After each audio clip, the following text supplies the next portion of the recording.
Hello students, today we are going to discuss a topic national income.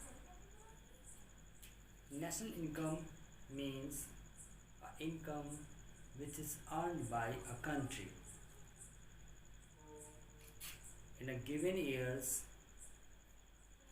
There is a lot of products and services are produced by a country, and to calculate the national income we have to see and we have to calculate the value of the goods and services which are produced by a country in a given period.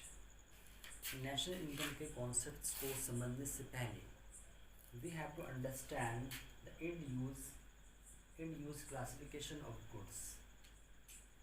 Actually national income जब हम calculate करते हैं तो हमें उससे पहले कुछ और कॉन्सेप्ट्स को समझना बहुत ज़रूरी है. We have to clarify exactly the other concept which are very useful to understand how we calculate national income. First we see like intermediate goods. Intermediate goods क्या होते हैं? एक्चुअली जो प्रोडक्ट्स जहाँ प्रोडक्शन होता है there are some process. When we get some raw materials we convert it into the useful goods. कई बार क्या होता है, कोई प्रोडक्ट्स प्रोड्यूस होता है तो वो एक्चुअली में फाइनल गुड्स नहीं है. कई बार ऐसा होता है प्रोडक्ट्स कई स्टेज जो प्रोडक्ट उसका प्रोडक्शन होता है और अल्टीमेट लास्ट में जाके वो यूज़फुल होता है हमारे लिए. हमारे पास जो प्रोडक्ट पहुंचता है वो हमारा एक फाइनल गुड्स होता है, लेकिन वो कई स्टेज पे प्रोसेस होने के बाद ही हमारे पास पहुंचता है. तो ये देखने के लिए एग्जैक्टली दो प्रोसेस वो स्टेजेस क्या हैं उससे पहले इनको देखना होगा what exactly intermediate goods. Intermediate goods used by the producers, raw materials. Producers जो प्रोडक्ट्स को बनाते हैं. हमारे पास जो भी प्रोडक्ट्स पहुंचते हैं वो कहीं ना कहीं प्रोड्यूस होते हैं. तो जो प्रोड्यूसर्स उस प्रोडक्ट्स को बना रहे हैं they are using raw materials. अगर मेरे पास ये मार्कर है तो प्रोडक्शन में जहाँ इसका प्रोडक्शन हो रहा होगा वहाँ इसका जो रॉ मटेरियल्स होगा, जो प्लास्टिक्स होगी, जो इंक होगी, जो भी इसमें मटेरियल यूज़ किया होगा, these are the raw material for this marker. so that is used for the producers. So like cloths purchased by the tailor. एक टेलर है, अगर वो क्लॉथ्स को ख़रीदता है क्योंकि he is using the cloth as a raw material, क्योंकि उसको सिलने के बाद ही वो एक फॉर्म में एक फाइनल गुड्स बना के देगा. तो वो क्लॉथ जो है वो टेलर के लिए एक रॉ मटेरियल है. Sir goods purchase for resale. कई बार क्या होता है कि जो गुड्स है विच इज़, अगर हम देखें तो this is a final goods for us, but some time उसको परचेज किया जाता है for resale. Like a car purchase by a car dealers for resale.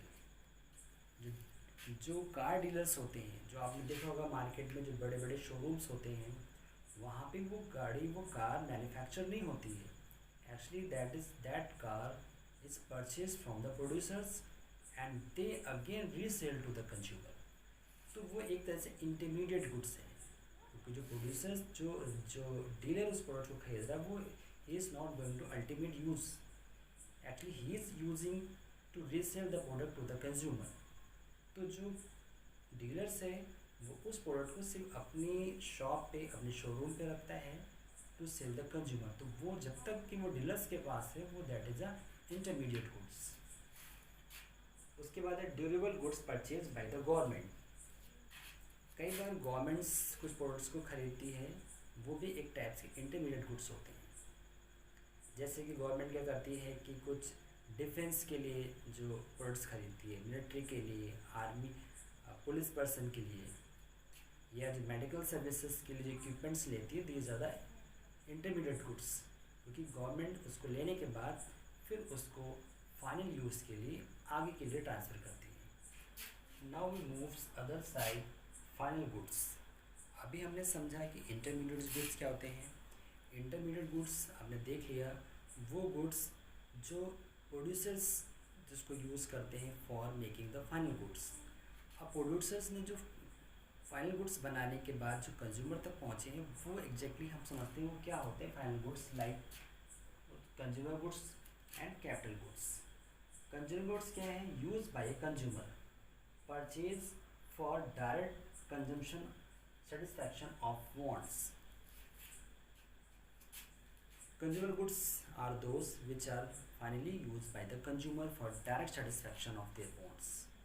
हम consumers हैं, हम जो भी प्रोडक्ट्स या सर्विसेज जो भी खरीदते हैं मार्केट से वो अपनी wants को सेटिस्फाई करने के लिए खरीदते हैं। So जो हम खरीदते हैं because they are final goods, हम उसको रीसेल करने के लिए नहीं जा रहे हैं। We are purchasing that goods to satisfy our wants, so we call it consumer goods. Like car purchased by a consumer for a personal use. अगर कोई कंज्यूमर किसी कार को अपने पर्सनल यूज़ के लिए खरीदता है तो वो that is a consumer goods, वो फाइनल गुड्स में ही आता है। उसी तरह कैपिटल गुड्स क्या होते हैं? Used for producers. जो कैपिटल गुड्स होते हैं जो प्रोड्यूसर्स उनको यूज़ करता है फॉर फाइनल यूज़, मतलब उस गुड्स को वो फर्दर सेल नहीं करता है, उसका यूज़ करता है खुद पर्सनल यूज़ के लिए। कैपिटल गुड्स जैसे कि एग्जांपल दिया है कार परचेज बाय ए टैक्सी ड्राइवर।